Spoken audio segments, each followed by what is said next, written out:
প্রেম করতে ইচ্ছে করে।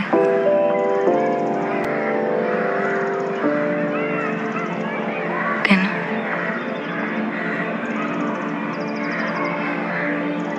আপনি বলুন তো কেন? মা বকবে না বউ বকবে। না,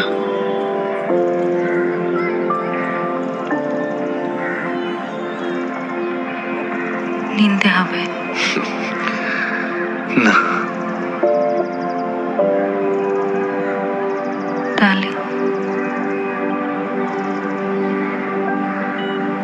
আপনি তো প্রেম করবেন কেবল, ভালো তো বাসবেন না, বিশ্বাসও করবেন না। আপনার দোষ নেই, আপনার জায়গায় থাকলে আমিও তাই করতাম। কিন্তু মুশকিলটা কি জানেন? আপনি এত ভালো অভিনয় করবেন যে আমি সত্যি সত্যি বিশ্বাস করবো আপনি আমায় ভালোবাসেন।